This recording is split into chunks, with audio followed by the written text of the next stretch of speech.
दारू में ऐसी कौन सी चीज मिली होती है कि उसको पीने से पाप हो जाता? अगर आप पी के कुछ गलत कर रहे हैं तो फिर गलत है। आप कहते हैं दारू पीना पाप है, चिकन खाना पाप है क्योंकि उसमें जान है। दारू में ऐसी कौन सी चीज मिली होती है कि उसको पीने से पाप हो जाता? अगर आप पी के कुछ गलत कर रहे हैं तो फिर गलत है लॉजिकली, तो फिर पाप क्यों? और अगर दारू में नशा चुकी होता है, अगर वो पाप है तो फिर तो पुड़िया खाना, सिगरेट पीना, सारी चीजें पाप में आ जाएंगी। पाप अलग विषय है, अभी मैं समझा देता हूँ आपको। जब हमारा देश गुलाम था जी, तो एक अंग्रेज ने एक पंडित जी की कनपटी पे बंदूक रखी और अंग्रेज ने कहा, ये पंडित जी यहाँ आओ, तुम बड़े पुजारी हो? हाँ पुजारी। हिंदू हो? हाँ। आज मैं तुम्हें गोली मारूंगा। पंडित जी बोले, क्यों मारोगे? बोले, आज 4 चीजें तुम्हारे सामने हैं। अंग्रेज ने 4 चीजें पंडित जी के सामने रखी। पहले, पराई स्त्री लाके रख दी, तुझे आज इसके संग रहना है। दूसरा, मांस रख दी, आज तुझे मांस खाना है। और तीसरा, ढेर सारा सोना रख दिया। इतना सोना तो रोज भीख मांगता है ना, ले जा सोना। और चौथी, दारू रख दी, शराब। इन चारों में एक चीज तुझे लेनी पड़ेगी, नहीं लेगा तो गोली मारूंगा। बोल क्या लेता है? पंडित जी बोले, पराई औरत तो मैं नहीं देख सकता, मार दो गोली मुझे, पर मैं पराई स्त्री के, मेरी माँ बहन, मेरे संस्कार ऐसे हैं कि ये मेरी माँ बहन और बेटी है, ये मैं मर जाऊंगा पर चरित्र में दाग नहीं लगने दूंगा, तो ये स्त्री तो मैं नहीं ले सकता। अब मांस भी मेरे धर्म के खिलाफ है, आप गोली मार दो, मैं ब्राह्मण हूं, मैं मर जाऊंगा पर ये धर्म नहीं छोड़ूंगा।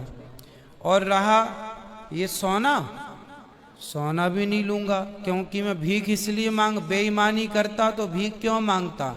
मैं ईमानदारी से भीख मांग के खा सकता हूं, बेईमानी का करोड़ों नहीं ले सकता, इसलिए सोना भी नहीं लूंगा। हाँ, पंडित जी को लगा ये तो पानी है, दारू शराब। उनको दारू पानी लगा, ये तो पानी है। पंडित जी को बेचारों को पता नहीं था कि दारू का क्या मजा है। अब उनको लगा ये पानी है, पिएंगे निकल जाएगी। पानी समझ के पंडित जी ने बोला कि चलो, गोली कनपटी में बंदूक रखा है, चलो पी लेते हैं, अभी निकल जाएगी शाम तक। पंडित जी ने दारू पी, और जब दारू पी ली तो दारू जब पी तो नशा चढ़ा। और जब नशा शराब का जब नशा चढ़ता है तो इंसान नहीं रह जाता। जैसे स्त्रियों को, जिसको ऑपरेशन होता है ना जी, तो रीढ़ की हड्डी में डॉक्टर एक इंजेक्शन लगाते हैं स्पाइनल में, जिससे शून्य हो जाती है। वो अंग क्या हो जाता है? कोई भी ऑपरेशन में डॉक्टर आपको शून्य कर देता है। उसी तरह शराब आपके मस्तिष्क को, आपके सोचने विचारने की क्षमता को शून्य कर देती है, माइंड को शून्य कर देती है। आप ये निर्णय नहीं ले पाते कि क्या सही है और क्या गलत है। अब पंडित जी जब नशे में झूमने लगे तो वो उस स्त्री को छेड़ने लग गए, ए यहाँ जा, नशे में। तो यही तो प्रश्न था मेरा गुरुजी कि वो नशे में ऐसा कर रहे हैं तो गलत है। अगर जो बोलते हैं हम जेंटलमैन पैक पीते हैं, हम 2 पैक पीते हैं या 3 पीते हैं। अच्छा ये बताओ, नशे में करने लगे तो गए, वो नशा आया कहाँ से? शराब जहाँ से आया वही तो गलत है। नहीं तो गुरुजी, सारे फसाद की जड़ तो वही है। गुरुजी जब ज्यादा पी ले रहे हैं तो ऐसा हो रहा है, जो कम पी रहे हैं और ये कह रहे हैं कि कम पीने से ऐसा नहीं होता, आप ज्यादा हमारे यहाँ 5 महापाप गिनाए हैं शास्त्रों ने। जी, 5 महापाप, उनमें से एक शराब है। शराब है, हाँ। शराब को महापाप इसलिए कहा गया है, ये बुद्धि भ्रष्ट, शराब पीने वाली की बुद्धि सात्विक नहीं हो सकती। आप शराब पीजिए, आप शराब पीने वाला व्यक्ति आध्यात्मिक नहीं हो सकता। जो ईश्वर से कनेक्टिविटी है, जो हम आध्यात्म जगत की बात करते हैं, देखो आप शराब पीने के शराब लोग क्यों पीते हैं? शराब कौन पीता है? समाज में 2 किस्म के लोग होते हैं। एक वो होते हैं, जैसे मैं सात्विक हूं, आप सात्विक हैं, आप चाहते हैं कि मैं भजन करूं भगवान का, ज्यादा हाय हाय नहीं, शांत खुश भगवान के चिंतन में। एक तो इस प्रकार का आदमी है भगवत चिंतन में, वो ज्यादा खाता भी नहीं। एक आदमी कैसा है जो विषय भोगी है। शराब शरीर को गर्म करती है जी। शराब शरीर को गर्मी पहुंचाती है। और जो व्यक्ति भोगी होता है, जिसे भोगों को भोगना है, वो लोग शराब का उपयोग करते हैं अपने भोगों की क्षमता को बढ़ाने के लिए। अब जिसे भोग भोगना है वो तो अपनी क्षमता भोगों की बढ़ाए और शराब पिए, परंतु जिसे भगवत प्राप्ति करना हो, ईश्वर से नेह करना हो, मन लगाना हो, संत लोग एक टाइम भोजन करते हैं, 2 टाइम नहीं खाते। बोले शरीर को केवल जिंदा रखना है, ज्यादा खिलाएंगे तो शरीर फिर हानिकारक है, मन भटकेगा। इसलिए यदि आपके अंदर ईश्वर की प्राप्ति की साधना है तो आपका आहार विहार शुद्ध अपने आप हो जाएगा।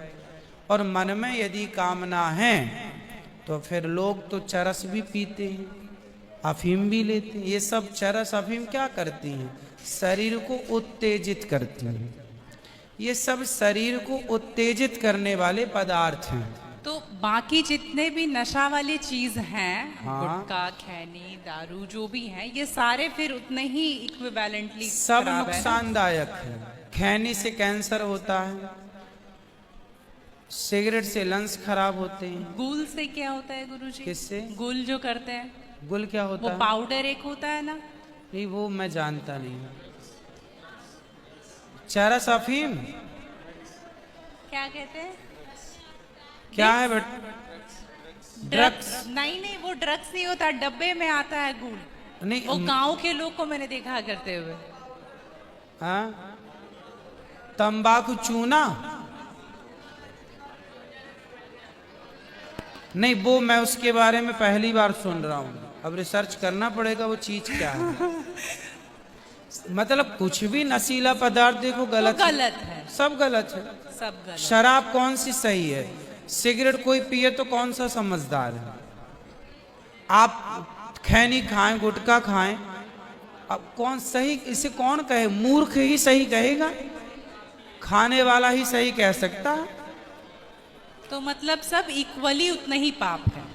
पाप पुण्य अलग विषय हो गया। नहीं गुरुजी, आप कहते हैं कि शराब को पाप माना गया है, बाकी ये सारी चीज पाप के अंतर्गत है। अब सेहत खराब हो ही जाएगी। शराब के नशे को पाप माना गया है, बाकी चीजें गलत हैं। ठीक है। महापाप में शराब को लिया गया है, बाकी चीजों को गलत। सही कैसे हो सकती है खैनी और सिगरेट और बाकी चीजें? महापाप में शराब को गिना। देखो, एक होता है महापाप, एक होता है पाप जी। महापाप 5 प्रकार के हैं, पाप अनेक प्रकार के हैं। तो पाप है, गलत है, ये सब चीजें गलत हैं। शराब महापाप है। आगे ठीक है गुरुजी, मेरा लास्ट प्रश्न आपके माध्यम से ये बुलवाना है। बहुत सारे लोग खच्चर पर जाते हैं केदारनाथ, और वैष्णो देवी भी जाते हैं खच्चर पे। अगर आप देख रहे हैं तो अभी रिसेंट का वीडियोस देखे होंगे, तो उनको चरस पिला करके लेकर के लोग जा रहे हैं। किसको? खच्चर को जी। एक नाक बंद करके एक नाक से पिला रहे हो, और आपको यहाँ पे बहुत सारे लोग एडमायर करते हैं, इवन 11 मिलियन लोग एडमायर करते हैं।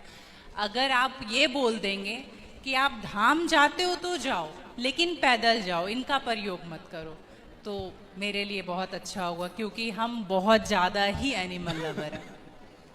तो ये देख करके लगा था मुझे कि कभी आऊंगी यहाँ तो आपके माध्यम इसलिए से जरूर पहले एक बार- के लोग जब तीर्थ यात्रा पर वहाँ केदारनाथ बद्रीनाथ पैदल जाते थे जी। तो इस उद्देश्य से जाते थे कि अब वापस नहीं आना। पहले के लोग जाते थे इस उद्देश्य से कि अब वापस नहीं आना, वहीं भगवत धाम में चले जाएंगे।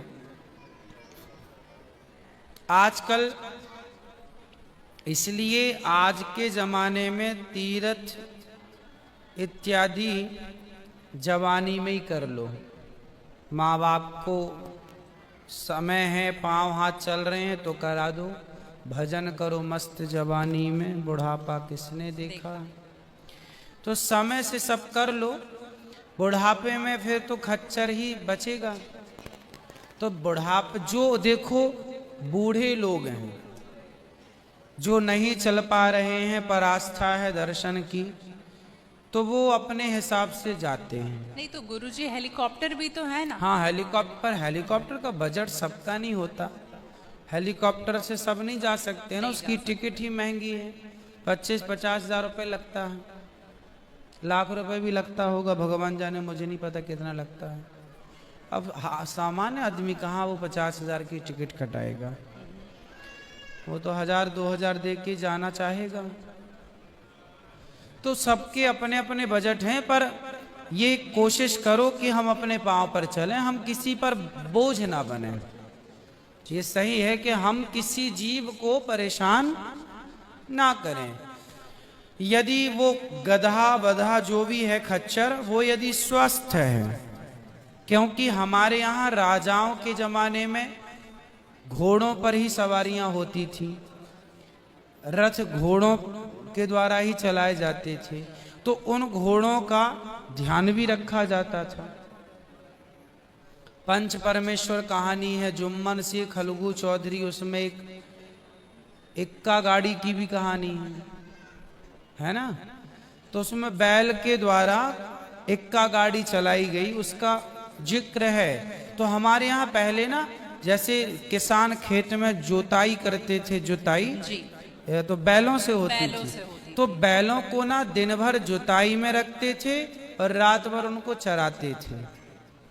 रात भर वो अच्छा घास खाएं, दिन भर उनको जब भी गर्मी पड़े 2 घंटे का रेस्ट, 2 घंटे छोड़ दें, वो चर लें, वो पानी पी लें, मतलब उनका प्रॉपर ख्याल रखा जाता था। आज कुछ लोग क्या है, पैसे कमाने के लिए उनका ख्याल तो रखते नहीं है, और वो पैसे लेने के चक्कर में ना उसको भरपेट खिलाते हैं, ना उसका पानी का ध्यान, ना खाने का ध्यान, तो वो कमजोर हो जाता है, मर जाता है कई बार। वही प्रॉब्लम है गुरुजी, वो 5-5 बार चढ़ाते हैं और आने के टाइम पे पूरा पाँव टूट जैसा जाता है, और फिर उसका ध्यान नहीं रखते। उसकी खिलाई पिलाई हो, और एक समय होता है, यदि जवान है तो उसको उपयोग में लिया जाए, बूढ़ा है तो उसको रिटायर कर दिया जाए। अब बूढ़े गधे के ऊपर भी लोगों को बिठा कर ले जाएंगे, तो एक हर व्यक्ति जानवर हो या इंसान हो, हर चीज की क्षमता होती है। जवानी सबके साथ होती है और बुढ़ापा भी सबके साथ होता है जी। तो उन लोगों को भी इस बात का ख्याल रखना चाहिए। आप लोग भी अपने पांव पर चलने की कोशिश करें, और कुल मिला के जीव पर कोई भी भार ना बने, जीव मात्र को हम परेशान ना करें।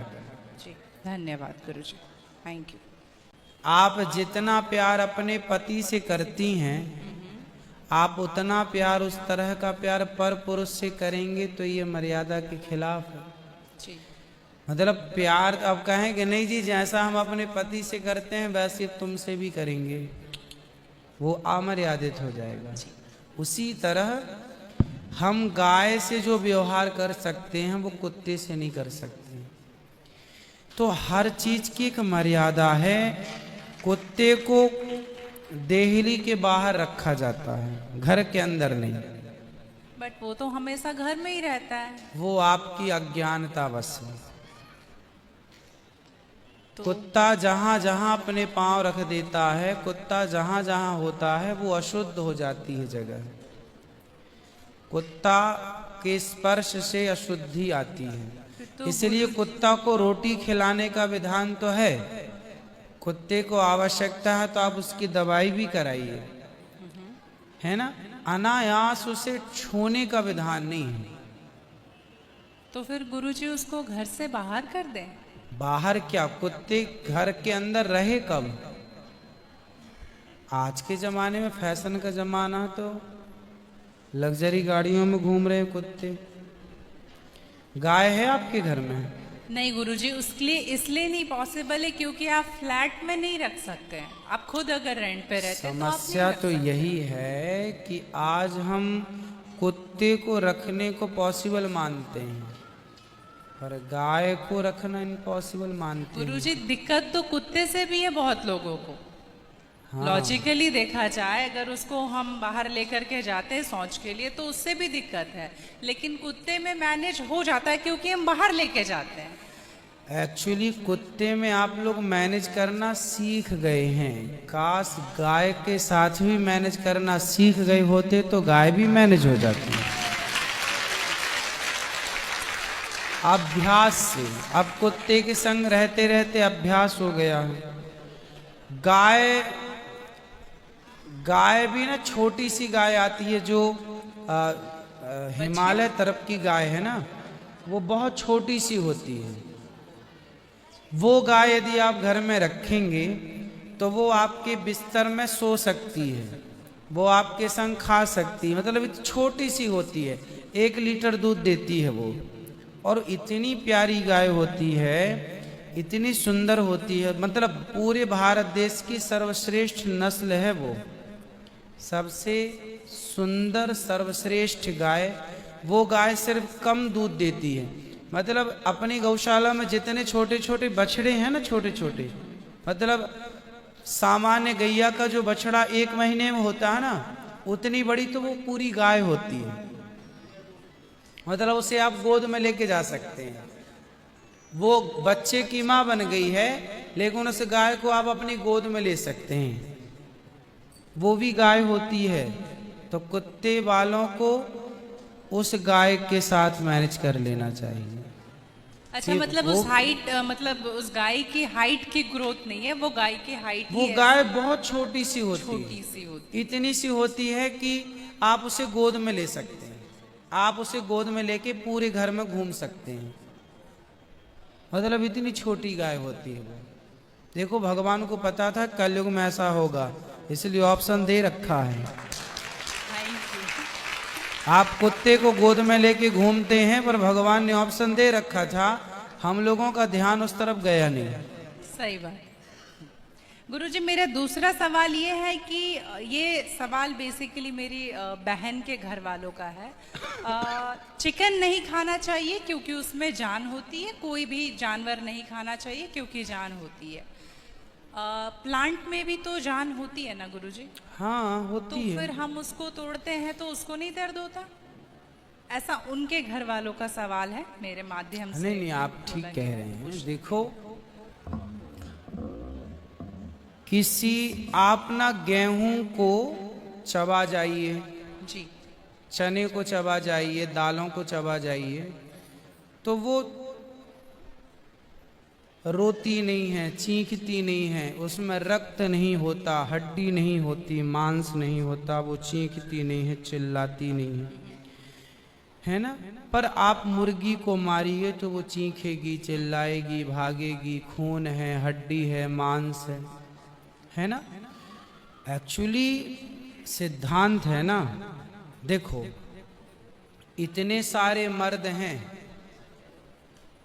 लेकिन इतने सारे मर्दों में एक मर्द ऐसा है जो आपका हाथ पकड़ के रह सकता है, आपका हाथ पकड़ के घूम सकता है, कोई कुछ नहीं बोल सकता, क्योंकि वो आपका पति है ना। समाज ने आपको इजाजत दे दी, जी, आपकी मांग भर जी। गई, मंगलसूत्र आ गया, अब समाज ने स्वीकार कर लिया कि ये मर्द, ये पुरुष अब आपका पति है। पति है। अब आपको दूसरे पुरुषों के साथ देखा गया तो आप अच्छे नहीं माने जाएंगे। तो जैसे समाज ने एक पुरुष के संग एक स्त्री के संग इजाजत दे दी, शास्त्र ने इजाजत दे दी कि आप इसके साथ रह सकते, ये लीगल है, उसी तरह आपको गेहूं, चावल, अंकुरित अनाज चीजें, दाल, चावल, सब्जी, रोटी खाना लीगल, वेद ने आज्ञा दे दी, ये खा सकते हैं। मांस के लिए आज्ञा नहीं दी। पतिव्रता नारी पराये मर्द के संग, पराये पुरुष के संग घूमेगी तो समाज उसे ठीक नहीं कहेगी। उसी तरह हमें शास्त्र आज्ञा करते हैं कि हमारे ठाकुर जी, हमारे राम फल खाते हैं, हमारे राम जी फल खाते हैं, दाल, चावल, साग, सब्जी, बादाम, काजू ये खाते हैं।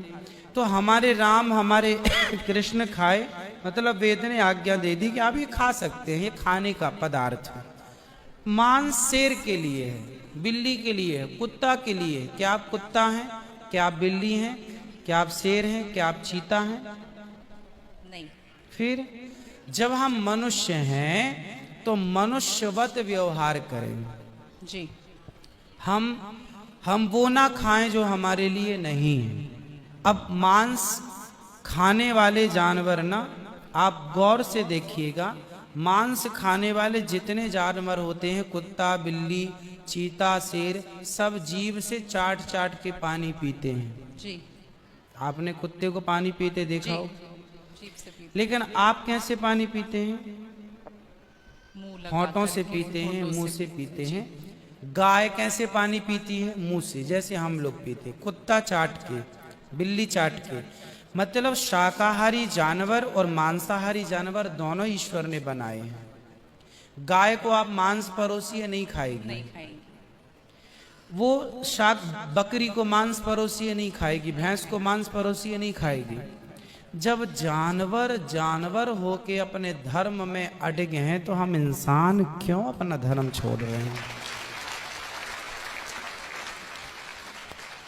अब जो मांसाहारी जानवर होते हैं उनको आप ध्यान से देखना, उनके पांव में नाखून होते हैं, जबकि शाकाहारी जानवर के खुर पाए जाते हैं। जैसे गाय का खुर होता है, बकरी का खुर होता है, भैंस का खुर होता है, जबकि चीता का, शेर का, कुत्ते का, बिल्ली का। अब आप देखिए कि आपके ईश्वर ने पैर बनाए हैं ना तरीके से, आप मुंह से पानी मतलब आपके लक्षण शाकाहार से मैच कर रहे हैं जी। है ना? बिल्ली के, कुत्ते के यहाँ कैनाइन दांत बड़े बड़े होते हैं मांस फाड़ने के लिए जी। आपके नहीं है। मतलब आप ईश्वर की तरफ से शाकाहार। और अब मैं नहीं कहता, आप मेडिकल साइंस का अध्ययन करके देखिएगा, साइंटिस्ट लोग अब सिद्ध, अभी मैं इंग्लैंड गया था, वहां मुझे बताया कि जो अंग्रेज लोग इनके बाप दादी जो मांस खाते चले आए हैं, अब कुछ अंग्रेज लोग इतने जागरूक हो गए हैं कि अब वो मांस नहीं खाते। वो कहते हैं कि अब इसको खाने से बीमारियां बढ़ रही हैं, लोग परेशान हो रहे हैं। पहले के लोग जंगल में कंदमूल फल खाते थे, ये अब खाने लग गए हैं, सुअर खा रहे हैं, कुत्ता खा रहे हैं। अब बहुत सारे लोग शाकाहार की तरह जो जागरूक हैं बढ़ रहे हैं। तो आप और हम तो पहले से जागरूक हैं, तो हम क्यों अपने आप को मांसाहार की तरफ ले जाएं? क्यों किसी की हड्डी चबाएं? बताइए, हमारे यहाँ मुर्दे को छूने से लोग नहाते हैं, कितनी दुर्गंध है। अब देखो, आप गेहूं, आप पालक काटो, गोभी काटो, है ना, मूली काटो, गाजर काटो, दाल पकाओ, कोई दुर्गंध आती है आपकी रसोई में? नहीं। लेकिन आप मुर्गी पकाओ, मुर्गी काटो, बिल्कुल वो बदबू से भर जाएगा जी। मतलब आपकी नाक भी आपको गवाह देने लग जाएगी, भाई बस कर, है ना?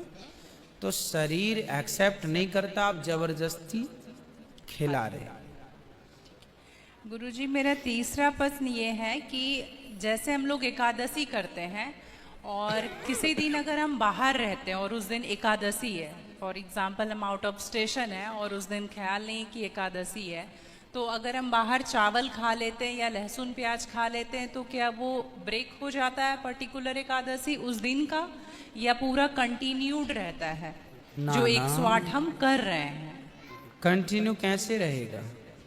वो पर्टिकुलर वाला कैंसिल होता है ना जिस दिन हम खा लिए बाहर। हाँ, आपने जो खा लिया वो एकादशी भंग हो गई। जी, और पीछे से जो हम कंटिन्यू जो करते आए हैं वो तो जो किया वो मिलेगा, जो आगे करेंगे वो मिलेगा, पर हमें इस बात का ध्यान रखना ध्यान चाहिए। रखना चाहिए। यदि आपने एक बार खा लिया, एकादशी के दिन कोई ने धोखे से कुछ खा लिया, चावल खा लिया, रोटी खा ली, बिस्किट खा लिया, तो भगवान से क्षमा मांगनी चाहिए, प्रभु अज्ञानवश हुआ है, हमें क्षमा कीजिए, और फिर उतने को ही फलाहार मान लेना चाहिए, फिर कुछ नहीं खाना चाहिए।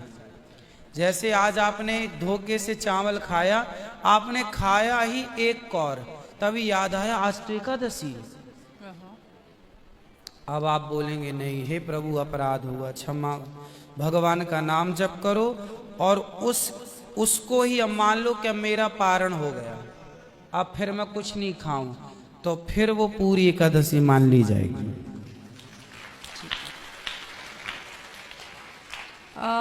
गुरुजी, मेरा चौथा सवाल ये है कि आप कहते हैं दारू पीना पाप है, चिकन खाना पाप है क्योंकि उसमें जान है। दारू में ऐसी कौन सी चीज मिली होती है कि उसको पीने से पाप हो जाता? अगर आप पी के कुछ गलत कर रहे हैं तो फिर गलत है लॉजिकली, तो फिर पाप क्यों? और अगर दारू में नशा चुकी होता है, अगर वो पाप है, तो फिर तो पुड़िया खाना, सिगरेट पीना, सारी चीजें पाप में आ जाएंगी। पाप अलग विषय है, अभी मैं समझा देता हूं आपको। जब हमारा देश गुलाम था जी, तो एक अंग्रेज ने एक पंडित जी की कनपटी पे बंदूक रखी, और अंग्रेज ने कहा, ये पंडित जी यहाँ आओ, तुम बड़े पुजारी हो? हाँ पुजारी। हिंदू हो? हाँ। आज मैं तुम्हें गोली मारूंगा। पंडित जी बोले, क्यों मारोगे? बोले, आज 4 चीजें तुम्हारे सामने हैं। अंग्रेज ने 4 चीजें पंडित जी के सामने रखी। पहले, पराई स्त्री लाके रख दी, तुझे आज इसके संग रहना है। दूसरा, मांस रख दी, आज तुझे मांस खाना है। और तीसरा, ढेर सारा सोना रख दिया। इतना सोना तो रोज भीख मांगता है ना, ले जा सोना। और चौथी, दारू रख दी, शराब। इन 4 में एक चीज तुझे लेनी पड़ेगी, नहीं लेगा तो गोली मारूंगा। बोल, क्या लेता है? पंडित जी बोले, पराई औरत तो मैं नहीं देख सकता, मार दो गोली मुझे, पर मैं पराई स्त्री के, मेरी माँ बहन, मेरे संस्कार ऐसे हैं कि ये मेरी माँ बहन और बेटी है, ये मैं मर जाऊंगा पर चरित्र में दाग नहीं लगने दूंगा, तो ये स्त्री तो मैं नहीं ले सकता। अब मांस भी मेरे धर्म के खिलाफ है, आप गोली मार दो, मैं ब्राह्मण हूं, मैं मर जाऊंगा पर ये धर्म नहीं छोड़ूंगा। और रहा ये सोना, सोना भी नहीं लूंगा, क्योंकि मैं भीख इसलिए बेईमानी करता तो भीख क्यों मांगता? मैं ईमानदारी से भीख मांग के खा सकता हूं, बेईमानी का करोड़ों नहीं ले सकता, इसलिए सोना भी नहीं लूंगा। हाँ, पंडित जी को लगा ये तो पानी है, दारू शराब। उनको दारू पानी लगा, ये तो पानी है। पंडित जी को बेचारों को पता नहीं था कि दारू का क्या मजा है। अब उनको लगा ये पानी है, पिएंगे निकल जाएगी।